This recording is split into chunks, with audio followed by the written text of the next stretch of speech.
సభా సరస్వతికి నమస్కారం.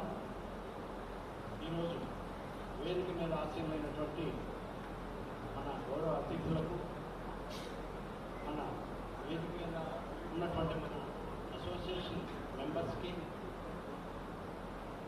హాల్లో ఆశీర్వైనటువంటి మన అసోసియేషన్ కుటుంబ సభ్యులకి అందరికీ నా నమస్కారం.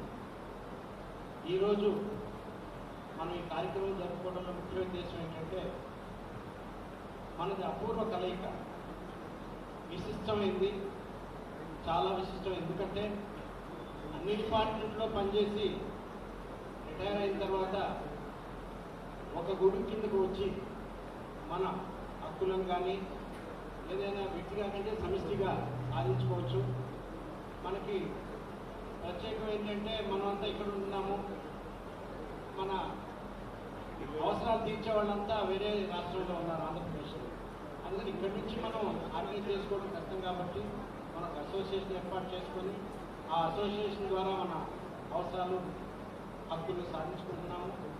అందుకని ఇది అపూర్వమైన కలయిక. కొత్త కొత్త మిత్రులను ఏర్పాటు చేసుకొని మనం ఆనందంగా ఆహ్లాదంగా ఉండాలనే ఉద్దేశంతో జరుపుకుంటున్నాము. అందుకని ఈ అసోసియేషన్ ఆవిర్భావ దినోత్సవం 5 సంవత్సరాలు అయినప్పటికీ ఆవిర్భావ ఉద్దేశం మనకు తెలిసిందే. దాన్ని ఇప్పటి వరకు విజయవంతంగా నడుపుకొచ్చు వచ్చాము. ఇక ముందు కూడా విజయవంతంగా నడుపుకోవాలని ఆ స్ఫూర్తిని నింపుకొని మనం ముందుకు సాగాలనే ఉద్దేశంతో ఈరోజు మనం ఈ ఆవిర్భావ దినోత్సవాన్ని మనం సెలబ్రేట్ చేసుకుంటున్నాము. ఇది అవసరం కూడా. ఎందుకంటే ఎవరి పాటి వాళ్ళు ఉండకుండా ఒక కామన్ ప్లాట్ఫామ్ మీద స్ఫూర్తిని నింపుకొని ముందుకు వెళ్ళాలన్నది.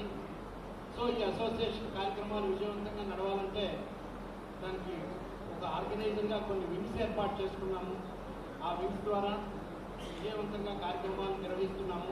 ఎందుకంటే డివిజన్ ఆఫ్ లేబర్ ఆ విధంగా డివిజన్ చేసుకొని 5 వింగులు ఏర్పాటు చేసుకున్నాము. Donors wing, women's wing, cultural wing, health wing and building wing. ఈ అన్ని వింగులకి ఒక్కొక్క కన్వీనర్ని ఏర్పాటు చేసుకొని మనకు కావాల్సిన అవసరాలను వాళ్ళే ఆ మెంబర్స్ ద్వారా గుర్తించి ఆ అవసరాలని మన ఈసీ మెంబర్స్ అందరూ కూర్చొని ఎలాగా ముందుకు సాగాలా, ఎలా మనం ఈ నిర్వహించాలనేది మాట్లాడుకున్న తర్వాతనే దాన్ని ముందుకు వెళ్ళడం జరుగుతుంది. మా కల్చరల్ వింగ్కి సంబంధించినంత వరకు ముఖ్యంగా ఏంటంటే, అసోసియేషన్కి ఎలాంటి ఆర్థిక భారం కలగకూడదనే ఉద్దేశంతో మా అసోసియేషన్ మెంబర్స్తో, అంటే దాదాపు మా అసోసియేషన్లో కల్చరల్ వింగ్లో 30 మంది దాకా ఉన్నారు సభ్యులు. వాళ్ళందరూ సింగర్సే. అంటే ఇప్పుడు 30 మంది సింగర్స్గా ఫామ్ అయ్యి వాళ్ళ ఉత్సాహాన్ని గమనించండి, ఆ ఉత్సాహాన్ని ఎంకరేజ్ చేయండి. వాళ్ళందరూ ముందుకొచ్చి ఈ వయసులో ఎలా పాడారనే కంటే కూడా పాడదామనే ఉత్సాహంతో వచ్చి మిగిలిన మెంబర్స్ అందరినీ ఉత్సాహపరచాలి, వాళ్ళని ఏదో విధంగా మనం ఉత్సాహపరచాలనే ఉద్దేశంతో వాళ్ళు మా మెంబర్స్ ముందుకొచ్చి ప్రతి కార్యక్రమానికి ఒక వైబ్రేంట్ ఉన్నారు పెద్దలు. ఈ కల్చరల్ గుండెకాయ లాంటిదని దానిలో నిస్సందేహంగా నిర్వివాదాంశంగా, ఎందుకంటే ఎంతసేపు మీటింగ్ విన్నా మెంబర్స్ కొంచెం నిరుత్సాహపడతారు.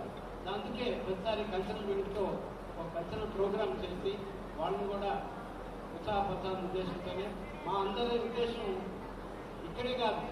అంటే ఎలాగ ప్రతి మెంబరు పార్టిసిపేషన్ ఎలా ఉంటుందంటే, మేము ఏ కార్యక్రమం చేసినా ఆ కార్యక్రమం సంబంధించి నేను షేర్ చేస్తున్నాను అందరి మెంబర్స్కి.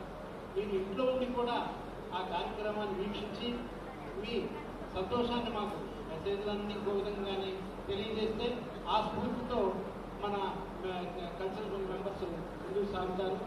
అంతేకాకుండా మన అసోసియేషన్కి ఎలాంటి భారం కాకూడదనేది కార్యక్రమం, ఎన్ని కార్యక్రమాలు చేశామనే దానికి మేము ఆర్థిక సమకూర్చుకొని మా మెంబర్స్ని అడిగి వాళ్ళ విల్లింగ్నెస్ తీసుకొని అప్పుడు కార్యక్రమాలు ఏర్పాటు చేసుకున్నాము. మా ఉద్దేశం ఏంటంటే, ప్రతి నెల ఒక కార్యక్రమం జరిగితే బాగుంటుందనే ఉద్దేశంతో మా ప్రయత్నం అయితే. సరే, ఎంతవరకు కూర్చొని అవుతాం అనేది తర్వాత విషయం. మా సంకల్పం అయితే అది. అందుకని మీ అందరి ఆశీర్వాదం మా కార్యక్రమాన్ని వీక్షించి మీరు ఎంకరేజ్ చేయడంతోనే మీ నుంచి ఆశిస్తాము. అంతేకాకుండా పివి రావు గారు మా మెంబర్ అని ఈరోజే మాకు తెలిసింది. సో సంతోషకరమైన విషయం. మా కార్యక్రమాలు వారికి ప్రత్యేక విన్నపం ఏంటంటే మా కార్యక్రమాలని మీడియా ద్వారా వీలైనప్పుడు మీ వెసులుబాటును బట్టి కొంచెం ప్రొజెక్ట్ చేస్తే మా అసోసియేషన్ కూడా మైలేజ్ చేస్తుంది. అలాగే ప్రత్యేకంగా మా కల్చరల్ వింగ్ 30 మంది ఉత్సాహపరులు ఉన్నారు కాబట్టి కల్చరల్ వింగ్ ప్రోగ్రామ్ జరిగినప్పుడు మీకు కూడా ఆహ్వానం పలుకుతాము. దయచేసి మా స్పెషల్ రిక్వెస్ట్ ఏంటంటే ఆ కల్చరల్ వింగ్లో పార్టిసిపేట్ చేసిన సింగర్స్ అందరినీ ఒకసారి మీకు పరిచయం చేస్తే బాగుంటుందని వారికి ప్రత్యేక వేదికగా ఈ అందరి సమూహంలో వారిని రిక్వెస్ట్ చేస్తున్నాము. కాబట్టి మీ అందరినీ అలరించడానికి మా వంతుగా కృషి చేస్తామని మీ అందరికీ తెలియజేస్తూ నాకు ఈ అవకాశం కలిగించిన సంఘ సభ్యులకి అందరికీ అసోసియేషన్ ధన్యవాదాలు తెలియజేస్తున్నాను. Thank you very much. Ramarao గారు బాగుంటున్నారు. కోరేది